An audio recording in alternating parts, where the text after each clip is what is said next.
and welcome to Nourish. My name is Kasha, and I'm an entrepreneur, a longtime meditator, and a student of Chinese medicine. My mission with this podcast is to share the tools and practices to help you integrate your whole self into every aspect of your world. As someone who is both a type A high achiever and a deeply spiritual, vulnerable, and empathetic being, I know firsthand how it feels to be living a double life, showing up one way at work, a different way alone, and struggling to reconcile the two. This disintegration of authenticity is one of the biggest causes of burnout, health flares, and anxiety. For me, understanding how the mind-body connection is crucial to health and success, cultivating a strong sense of inner self, and applying the healing philosophies of Chinese medicine and Zen Buddhism to my life has allowed me to lead from a completely heart-powered place, letting go of other people's judgments and finding peace in allowing my multidimensional being to shine. My hope is that this podcast may inspire you to do the same. I want to call out, it is a practice, it is a journey, but I believe it is the most important thing that we can do for our bodies, minds, and our ultimate potential. Enjoy.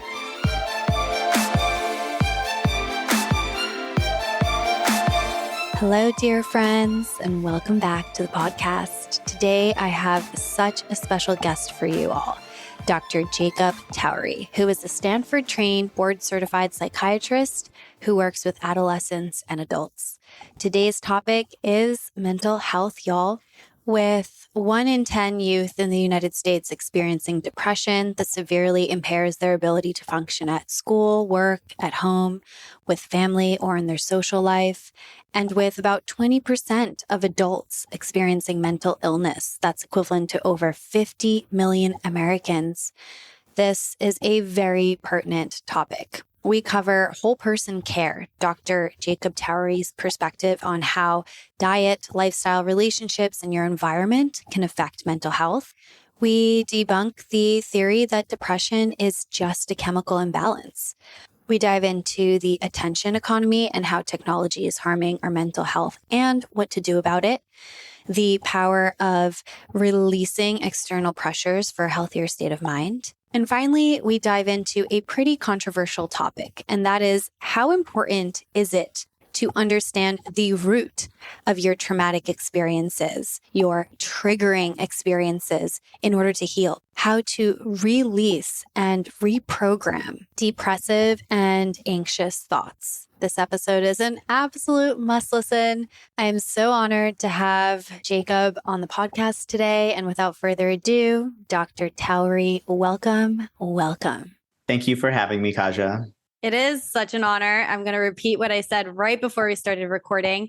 You are truly the future, in my opinion, of psychology, psychiatry, and just how to revolutionize mental health. And I just want to thank you for the incredible work that you're putting out there and just the way you continue to evolve personally as a practitioner, but as a human being is just so inspiring, truly. Thank you. That feels very good to hear. So I have a lot of questions for you, but before we do that, I'm going to kick it off with a question that I ask every single guest. And that is, what are 3 words that you would use to describe yourself?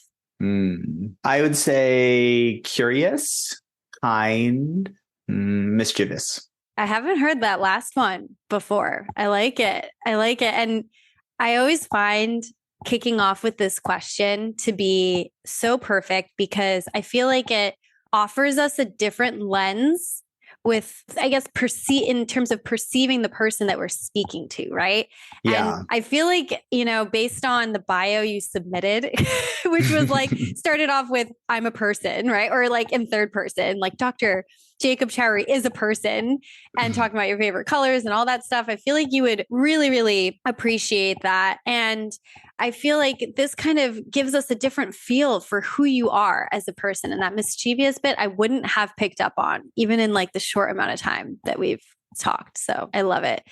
So in addition to being mischievous and kind and all those incredible things, you're a person, as you shared. I am. Yeah. Don't tell other people though. That's kind of a secret. So don't let it make it onto the podcast. Oh, absolutely. We won't let anyone know. It'll be our little secret here as we publish this live. And I so appreciated you actually kicking off your bio with that, because in addition to being a person, I had to dig this up because you didn't share this with me. All right. What's coming? I don't know. You're Stanford-trained, board-certified psychiatrist, and you work with adolescents and adults. And I adore the fact that despite, on paper, these incredible credentials, you actually kind of kicked it off with something a bit deeper when you introduced yourself. And before we dive into all that mental health stuff, I actually wanted to ask you about that. Now, is that intentional? Do you do that every single time? Was it just special for me? Tell me about the choice. Yeah, it was special for you. I have often just kind of done the boring, went to these schools and did these things and blah, blah, blah that everybody does. But I was I'm feeling a little playful. I think I'll just do it different. And I think I might more often do it the way, that we're doing it here, because I think it's good to question things. I think it's good to question identity and just have more fun. I think we might end up getting into this potentially, but you talk about identity, and I think the typical bios are so centered on outward perception, and your credentials are very clearly on paper impressive, all of your achievements, the hard work you put into that. But I think that all too often focusing on that can actually create a lot of pressure for people. And I can definitely relate to that as somebody who has changed my identity. So what I thought I would define myself as was no longer the case. And so I really appreciated this different perspective. Yeah, thank you. I mean, it's not that I think people's credentials are irrelevant. They can certainly be very relevant. If I was going to a surgeon, if I needed an operation and I was so tell me about you. And he was well, I really like playing the guitar, and I played blues music. I've never gone to medical school or held a scalpel, but I'm a really good guitarist. I'd be I'm picking somebody else, right? So I'd want to know things that help me assess is he likely to kill me or not, or is she likely to kill me or not? So credibility, can matter in certain instances, but I think it's just so tempting to get into, those questions to define us. What patch of planet Earth did you come out of your mother's vagina on, and what institution did you go to after high school, and who pays you money, and how much money do they pay you, and that's it. Okay, now I know everything about you. And it's well, really? Do you know everything about the person? How are they to the wait staff at restaurants, and how honest are they when no one's around, and are they fun to be in their presence, right? So there are a lot of other things I think about a person that are very important, and I think it's good to just question, how do we describe ourselves and how do we think of other people, and question all of it. I so appreciate that, truly. And I think you make a really valid point, which is one that I love reminding folks on this podcast, which is we are multidimensional beings, right? You and I met at the Wisdom 2.0 conference, which really explores kind of the future of technology and consciousness and spirituality. And that is just one of the many things that you are into beyond the incredible work that you do. And I think it is so important to allow people to have more than one dimension to their identity, because if you get laid off, if you change careers, that can be such a jarring experience. Or for adolescents, right? If your entire identity is what school are you going to? I can imagine, and I remember the pressure of that. Yeah, totally.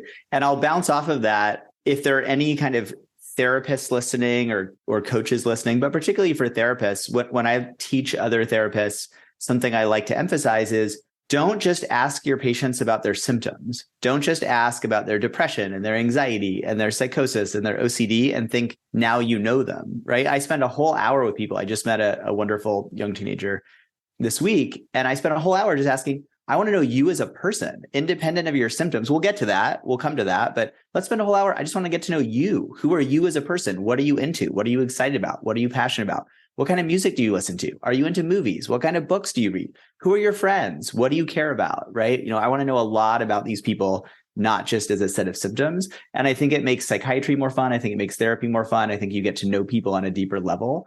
So for any therapists out there or budding therapists, I think it's worth thinking about people as a whole entity and not just, a set of symptoms. I love that. And that is a perfect segue to a lot of what we're going to be discussing, which is mental health. And perhaps we actually start there. I'm curious to, you kind of shared a bit about your approach to mental health as a whole and how viewing the human from a wider lens and seeing the many dimensions is very, very important. And I've heard you talk about that. We talked about that. Can you share a bit of your perspective as to why that's so important? And if if kind of like your philosophy of viewing the patient as a whole can make an impact on even how you diagnose or how you treat? Yeah, that's a great question. So I think there's at least two reasons I think it's worthwhile to think of people as a whole. One is you have to connect with your clients. If you're going to be a therapist, if you're going to be a coach, if you're going to be a lot of different things, you have to connect with your client. And I think that the more you know the person as a human, and the more you're curious about them and the more you're interested in them and the more you convey to them that they're important to you and that you want to know them. Like I try to memorize all of my clients, like maybe top 5 best friends and like keep that in my mind. So like when they tell me a story, I can keep up and I can ask about such and such person. And I want to convey to them, like, you are important to me. You're worth taking up space in my mind. And I want to remember, if they tell me they're into some artist and I don't know, I'll go and listen to that artist on YouTube or something and come back and tell them what I think of them. And so I want my clients to know that they're important to me as humans and that I care about them. And I think if I just asked about checklist symptoms, it would be hard to accomplish that. So that's number one. Number two, in psychiatry, it's very easy to reduce people to like a set of neurotransmitters, right? Like, is their dopamine too low? Or is their serotonin too low? Or is their norepinephrine too high? And which medication should we give to adjust it? And then, okay, it's been 15 minutes and they're gone. I think that is kind of a silly way to do medicine and psychiatry. My shortest visit is 50 minutes. My average visit is 110 minutes. So I want to know the whole person because, yeah, neurotransmitters are important. I'm not anti-neurotransmitters. They have value and medications can be useful. And, I want to know how much sleep is this person getting? And are they meditating? And how often are they exercising? And are they spending time in real life with other humans? Or are they just on their phones in the room by themselves? And are they doing hobbies? And are they learning how to change their thoughts and learning how to change their feelings? Because, they're a whole person and there's a lot of things that are going to impact their well-being, their health, their happiness. And I want to be kind of hitting on all levels and have a multifactorial approach so I can help people get well quickly. Mic drop. We can just end it there. This is really great. Dr. Towery. It's been fun. It's been fun. No, seriously though. I mean, as I was preparing for this interview, I was looking at the stats, and according to Mental Health America, about 20% of adults are experiencing a mental illness. That's equivalent to over 50 million Americans. And 1 in 10 youth in the United States are experiencing depression. And this is like 2019 to 2020 stats. So I am imagining it's even worse based on some of the news articles that I'm reading. And these are conditions that, for example, depression, it's severely impairing people's ability to function at school, at work, at home, with family, or in their social lives. And there is so much research and so much kind of discussion about what is kind of a mental health epidemic in this country. And I'm curious, what is your take on this? And I mean, I know this is a loaded question, but as a practicing clinician, seeing a lot of people who struggle with mental health day in, day out, what do you think is influencing this crisis? Yeah, I think there's a few things. One is I don't think there's been a time in history where the demands on our attention were greater, right? Like I went to a festival last weekend and I just put my phone on airplane mode for a few days and I did no emails and no news and no texting basically and no phones, blah, blah. And then I came back, like Sunday night and there were like a million text messages and there were voicemails. And my email inbox had like tons of things in it. And, there's so many things vying for our attention, right? There's other people vying for our attention. There's news articles vying for attention. There's so many apps that are trying to get our eyeballs and get time on screens. And that's just separate from like regular life demands, like being a person, right? Like that's separate from like going to school or going to work or having a partner or having friends. That's just in addition to everything else. So I think for many people, that's really overwhelming. And the ability to narrow one's attention and the ability to be selective about our input and how we spend our time is really critical. And I think that's hard. I think with all the social media and the cell phones, that's really difficult. I think that also then contributes to more isolation. I can't even tell you how many people I have sitting on that couch that are like, yeah, I spend about 6 or 7 hours a day on my phone and I'm looking at sports scores and I'm looking at Instagram and I'm doing the TikTok and I'm looking at Be Real and, checking out the news and all these things. And that's time that they're not interacting with another person one-on-one. They're not going surfing. They're not going out to the movie theater. They're not reading a paperback book that might change their life. So I think that's a huge issue is screens, social media, isolation. I think COVID was really hard on a lot of people. A lot of people found it difficult. I'm a very extroverted social person. So in addition to getting long COVID, which had its own host of problems, I couldn't be with a lot of the people I wanted to be with. And that was very hard for me. And I think that was hard for a lot of people to have this very reduced social contact. So I think we're still, we're just coming out of COVID. So I think it's going to be a lot for people to get back to. I think there's a lot of expectations of people, right? There's a lot of expectations of performing in all these different arenas. I think that's hard for a lot of people. And there's probably plenty more, but those are a few of the things. Welcome to our society. It's just like literally mapping out the way that we live today. So I wanted to dive in a bit into this attention concept because I so relate to this. And, looking at, for example, social media, I actually have set some pretty firm boundaries recently. And I recognize how much that changed, not just what I was thinking about in terms of spending a lot of time on social, kind of inherently led to comparison and fear of judgment, strangely enough, just because it was like, instead of thinking about the immediate 5 people that I see day to day, it's like I had this whole world open up to me of people that I was exposed to and experiencing, and there was comparison and there was fear of judgment. But I also noticed my mind kind of getting rewired to the pace at which I was scrolling, which was just absolutely fascinating. And so kind of detaching from that allowed my life to kind of slow down a bit, which gave me, strangely enough, a lot of peace, right? But I know that for a lot of people, that detachment can also potentially cause anxiety. You talked about leaving for a weekend and turning off your phone and then coming back and just getting this flood of messages.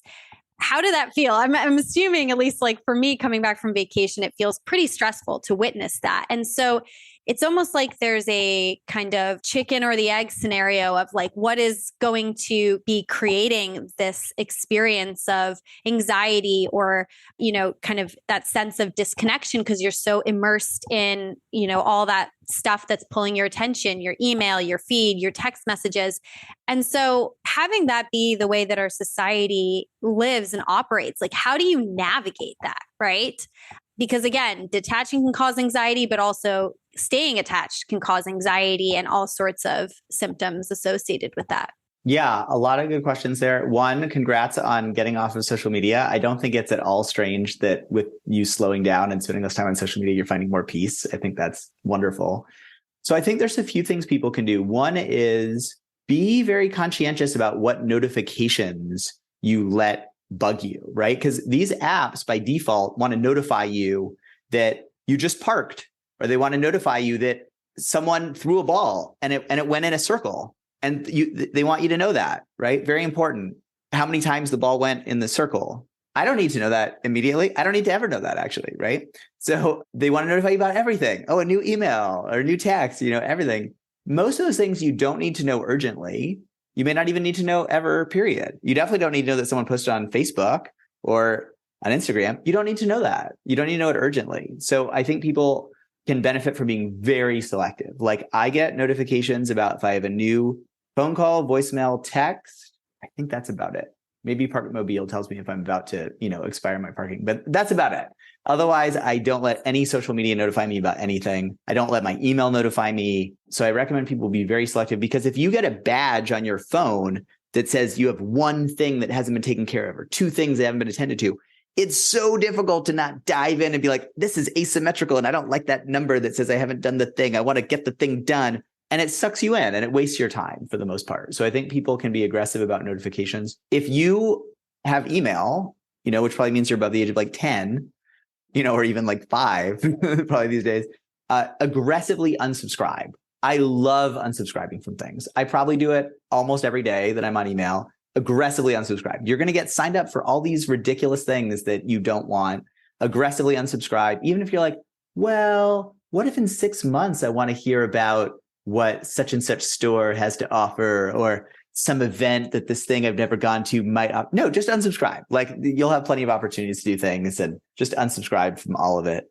So be very selective. I think it's called, I get Parkinson's principle and Pareto's principle. I remember reading in 4-Hour Workweek. I think this is Parkinson's principle, which is, for a lot of tasks, the amount of time you spend on them can expand or contract depending on how much time you allot to them. Email is a great example of this. If you just on a Saturday went into your email, you could probably spend 4 hours knocking out, taking care of like 20 or 40 emails.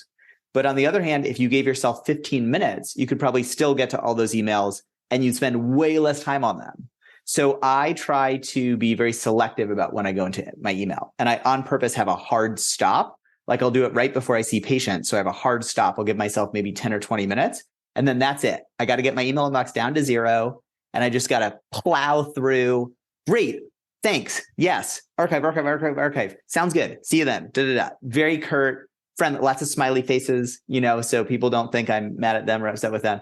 But it's like, sounds good. Smiley face. See you then. Smiley face. Yes. Smiley face. Thanks. Good. Bye. Yes. I'm in. Just plow through, get them done, spend 10 or 15 minutes, and then you're done for the day. Don't come back to it. Now, admittedly, some people have jobs where they can't get away with that. But for me, if I'm on email once a day or 4 times a week, it's fine. And I think a lot of people can do that. And just being very selective about even when you let yourself get on your phone. Like, for me, getting on my phone to do something that's just entertaining is like after I've meditated, after I've eaten breakfast, after I've brushed my teeth, after I've exercised, after I've gotten my work done. Only then, if there's still any free time, might I indulge in like Facebook or reading the news or something. But it's later on in the priority list. And I think for a lot of people, it's like, wake up, grab my phone, and then everything else will come later. And then you're going to get behind and you're going to get overwhelmed. You're going to be late for things. You're going to be stressed because the phone can suck you in like a vortex for an unlimited amount of time. So I think, in Buddhism, they talk about this kind of guarding the sense gates, right? We have to guard the sense gates. If you just let yourself be open to any stimulus and any diversion, you're going to waste a lot of your life. So I think it behooves us all to be intentional about how do we spend our time? What do we want to cultivate? What do we want in our life? And be wary of the phone. The phone, I think, can suck us in and waste a lot of our time. So beautifully said. And the time that we waste, that is our life, literally. Yes. Like, I don't remember the exact number, but we have only a certain number of, on average, minutes, hours, days, right? And when you spend 6 hours a day on your phone, like, those are moments that you are not going to get back. Yes. And I think you so eloquently kind of applied the principles from Buddhism to day-to-day life, that filter concept is so powerful. And that's really what mindfulness and meditation teach us, right? Which is just to become aware of where is your attention going, because these tools, as somebody who worked in this industry, they spend a ton of money designing them in a way that is addictive. Like the way slot machines are addictive. I mean, I feel almost embarrassed, but I do remember, I won't mention the several startups that I worked at, brought in world-renowned consultants from psychology that taught us how to build in mechanisms that would encourage people to continue to engage. And that is just hijacking your mental system right there. Yes. Yeah, it's so true. I love, referring people to like the social dilemma as that documentary on Netflix, but people really underestimate the amount of brilliance that has gone into designing apps and designing products to keep you engaged. And they're better at it. Like, they're just really good at it. And so most of us, myself included, are really just not a match for those people. And if you intend to go in there for like 2 minutes, you could look up an hour or two later and be like, where did that time go? Right? Like, I just wasted all that time. So I think we don't have to. It benefits us to get really careful about when we're on our phone and what mechanisms we have, like having a hard stop, like I have to go at this time. and being careful with it, because I'm a little ambivalent about the word addictive, but it's basically either addictive or really close to addictive, and people can waste a lot of time on their phone. So well said. So I want to actually shift gears a bit to you kind of shared a bit about some of the causes of mental illness, perhaps anxiety, depression. And I want to actually zoom in on depression for a minute, because this is kind of an interesting set of I guess it's a condition with a set of symptoms that for, the longest time, for example, I personally have always been very familiar with anxiety, but depression seemed foreign to me until recently. And I would love to get your thoughts on how much of, and I guess this might be difficult to quantify, so more your perspective, how much, when it comes to depression, how much of depressive symptoms are linked to, let's say, lifestyle, food, versus something chemical that is actually happening in the brain? And how do you kind of pull those things out? Because sometimes it can be really, really hard to recognize, right? You feel the cloud, you're in it, you're experiencing these symptoms, but it can be hard to identify the root and what levers to pull. So I'd love to get your thoughts. Yeah, I'm glad you asked that, Kasia. So the chemical imbalance hypothesis that was really popular in the 1980s has really largely been disproved. So I'll just go over that really quickly. So back in the 80s, there were these experiments where they inferred, oh, I guess people have like low serotonin. But it was based on really it wasn't very logical. It was like, oh, there's a metabolite of serotonin called 5-HIAA, 5-hydroxyindolacetic acid. And if you take out cerebrospinal fluid from people that have killed themselves, you find there are, certain levels of 5-HIAA compared to other people. So people thought, okay, maybe, this has to do with serotonin. And if you deprive people certain amino acids like tryptophan, then they can feel sad. And so people went, okay, well, we've got these data points. That must mean that people with depression have low serotonin compared to other people, because if we give them Prozac, then they do better. So it must be that they had low serotonin, now they have normal serotonin. That is a gross oversimplification. It's not even close to explaining what's going on. The brain is much more complicated than that. There are networks in the brain. There are parts of the brain that communicate with other parts of the brain, but it's almost never that someone has a low serotonin. Like if you actually, we're not even close to the technology of this, but if you could go into someone's brain and suck out their serotonin, you're not going to find that Bob has this much and Jenny has this much, and that explains it. It's not even close to that. So I think the chemical imbalance hypothesis has gotten way too much press, and it's a gross oversimplification. And the vast, vast, vast majority of time, the thoughts that the person is having and believing are going to be the most causal mediator of the feelings that they're having. So I have a bias. I'm a cognitive behavioral therapist, and I do some other things too. I'm into meditation, mindfulness, and lifestyle things. But for the most part with depression, you're almost never going to meet someone with depression who has thoughts like, I'm a pretty great person. Life has lots of joyful things to offer. There are so many exciting things I could go out and do. I may not be good at this, but I could become great at that. It's only a matter of time and effort. I have wonderful people around me, and I have a roof over my head. This is incredible. It could rain and I won't even get wet, right? You're not going to meet people that have all of those sets of thoughts and are also laying in bed all day and isolating and feeling profoundly depressed. You're just not going to see those people, right? Because when people are depressed, they have thoughts like, I'm a loser, I'm no good, I'm a jerk, life sucks, it's never going to get better, there's nothing I can do about this, the world sucks, the other people in my life suck, I'm too lazy, there's nothing I can do, right? They're going to have those kinds of thoughts. I see it over and over and over. I've seen hundreds of people with this constellation of thoughts. And the good news is, if people are interested and willing, they can learn the technology of how to write down thoughts that are distorted and change those thoughts. And they can replace those thoughts with things like, yeah, I'm not that great right now at playing the piano, but one, that doesn't matter that much. And two, if I really wanted to, I could become good at the piano. I could take lessons, or I could watch it on YouTube, or I could play around with it, or I could ask a friend to come and help me, and I could become better at the piano. I could buy a $10 book and I could follow it and I could become better at the piano. And that's okay. Or, yeah, I did this thing and I screwed up, And that's okay. Everybody screws up. I've never known anyone above the age of, 5 that hasn't screwed up. We all screw up. That's okay. I can learn from that, not try and do the same mistake over and over and then get better. And that's all right. It's not a big deal. Or sure, I have flaws. So does everybody. If there's things I want to work on, I can work on them. I don't have to get all caught up in this, right? So people can learn how to change their thoughts. And that's a lot of what I do with people is I help them change their thoughts. I also help them see. One of the best things I got from David Burns, who's one of my main mentors at Stanford, is that, and this idea, you're seeing this in more and more things. This idea I'm about to talk about, you see this in acceptance and commitment therapy. You see this in team CBT, which is the model that I do. You see this in a lot of different things, is you can go over with a person, what is this thought that you keep having or this feeling you keep experiencing or this behavior you're doing? What does this show that's awesome or beautiful about you that's actually serving you in some way or reflects your great values, right? So for example, I had a wonderful young person I was working with just yesterday who had, thoughts like, I'm a loser, kind of equivalent thoughts.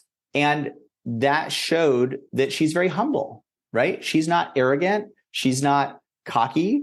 This shows that she's very humble, right?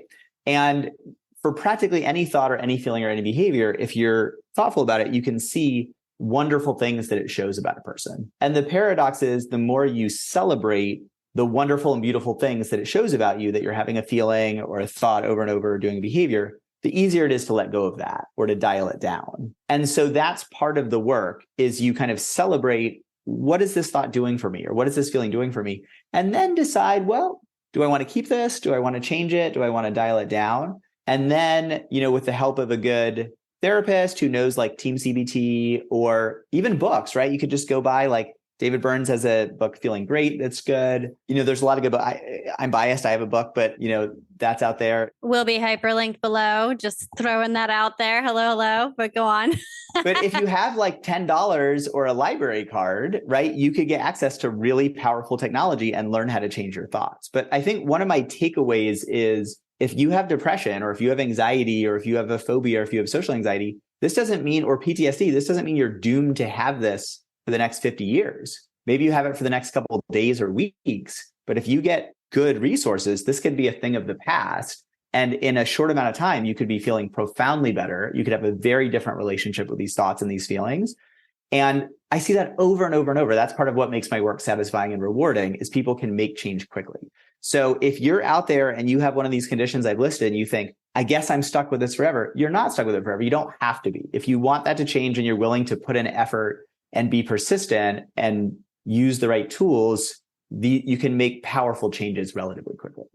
Oh my gosh. First of all, Dr. Towery, are you up for hire to be like my internal voice? Because when I heard you talking, I was like, oh my God, I need that kind of narrative to be present in my life. It's amazing. That's the first thing. That could be like, your like side hustle.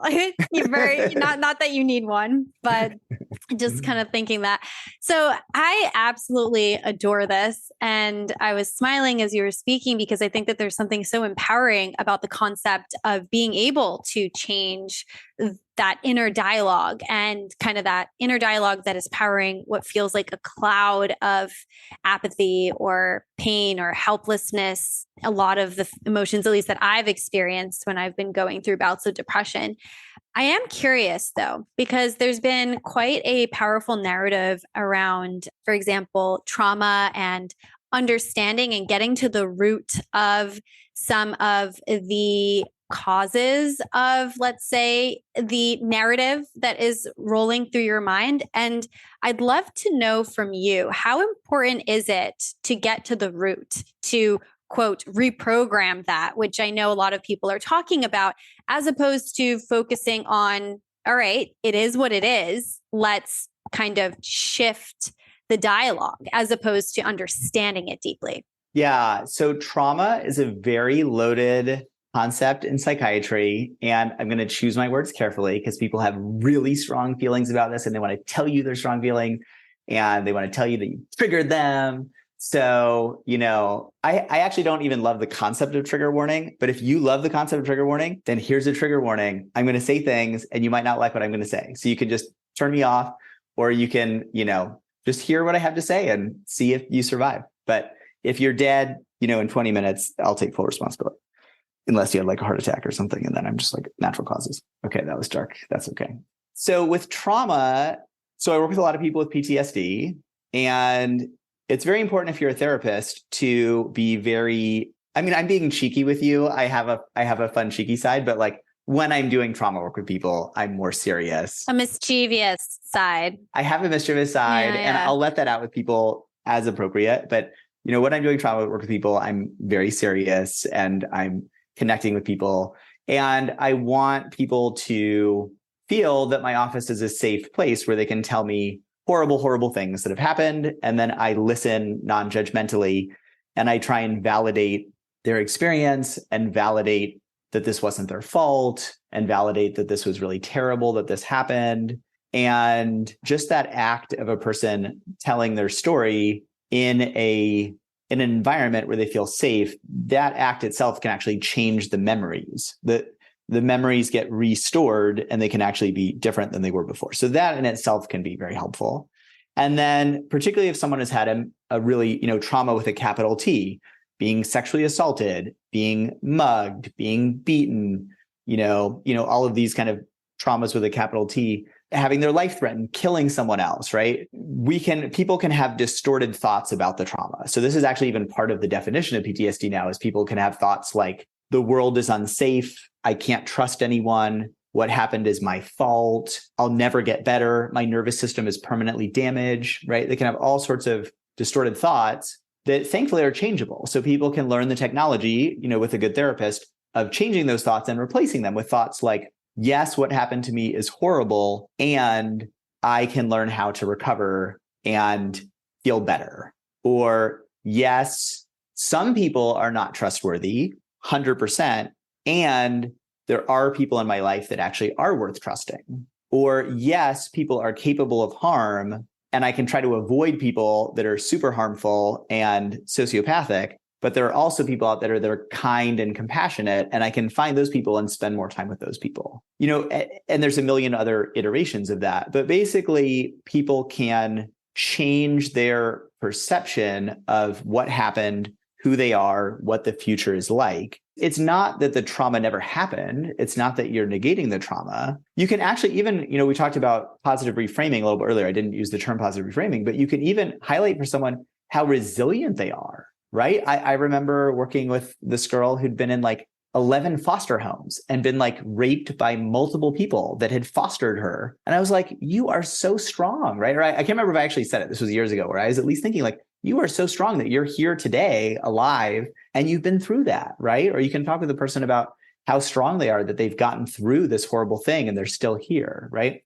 So it's not that the trauma is unimportant, but I don't love when people talk about getting to like the root of the problem, because I think usually the root of the problem is the thoughts that people are having. Because two people can have an identical trauma and have a very different response to that trauma and very different lives going forward, right? We see this all the time with things like 9/11 and, big natural disasters. People can have horrible, life-threatening things, but what they tell themselves about that trauma and that experience is really what counts the most. So when we talk about getting to the root of things, I think it's people need to be willing to question, okay, I've had the trauma with a capital T or the trauma with a little t, right? It could be someone betrayed you. It could be someone said something really cruel, right?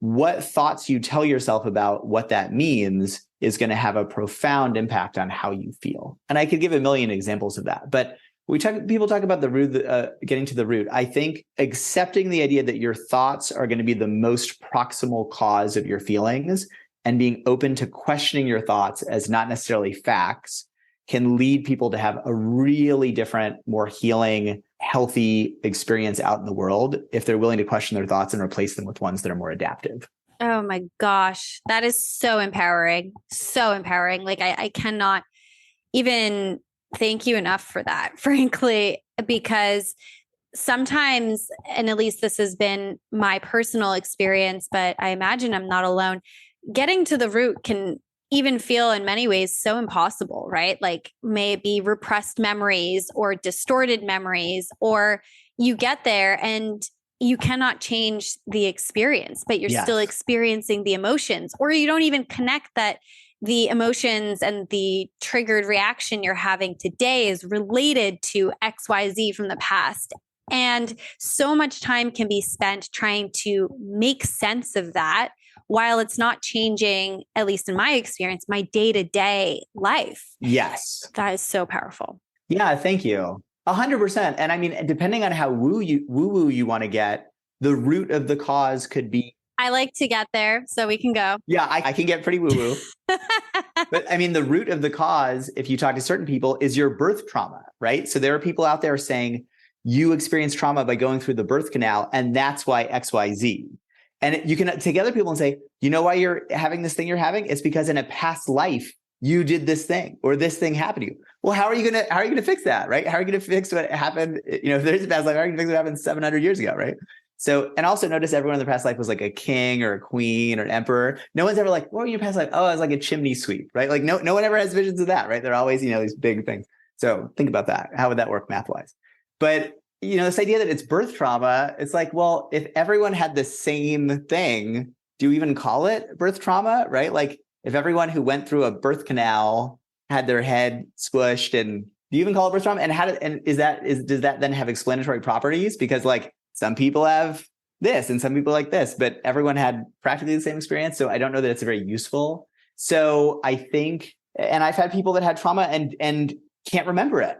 Because like they were so little, they were like 2 or, they were 4 and they know something happened and there's even objective evidence that something happened, but they don't remember it. So what do you do with that? It's very hard. But like you were saying in terms of day to day, right? Everything that's happened to me in my past doesn't have to have power over my experience with you in this moment, right?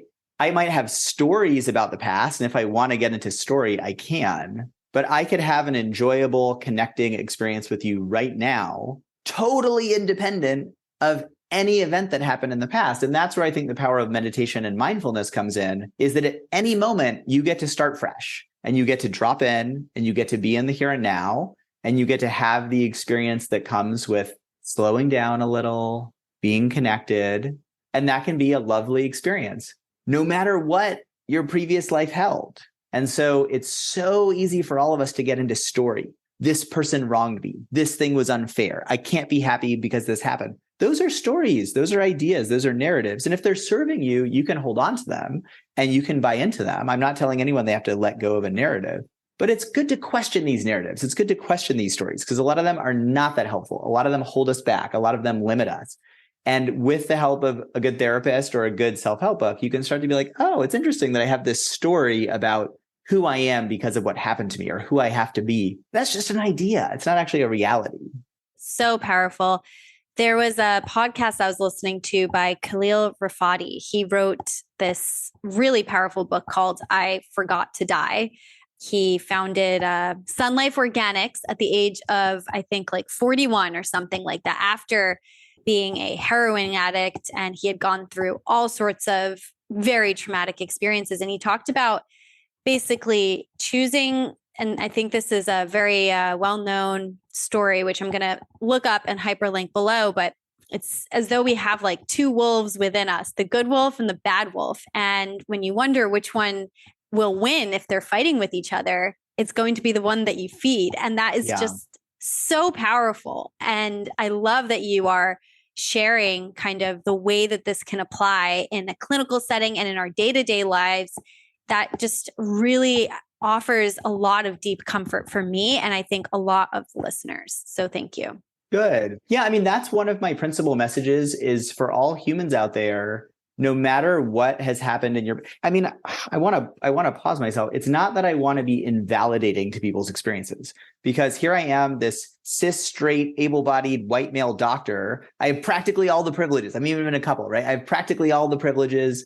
There's maybe 1 or 2 I don't have. I don't have like a super yacht or any helicopters. But other than that, I have practically all the privileges. So it's easy for me to be like, yeah, who cares about your past? Everything's going to be fine. That can be super invalidating. And that's not what I'm trying to say. I recognize that people have had much more horrible experiences than I've had and a much harder day-to-day life than I have. And every day can be a struggle with people's perceptions. All of that is true. And I'll take myself out of it. I have had patients that have had horrible, horrible, horrible things happen to them, and on a daily basis have people perceive them in ways where they're kind of lower, and people can still, with all of that, learn to change the thoughts that are going through their mind, change their feelings, change their relationship with how they view themselves and how they experience their feelings and how they view the world, and can have a much more healthy, enjoyable relationship with life. And I think that's available to pretty much anybody, which is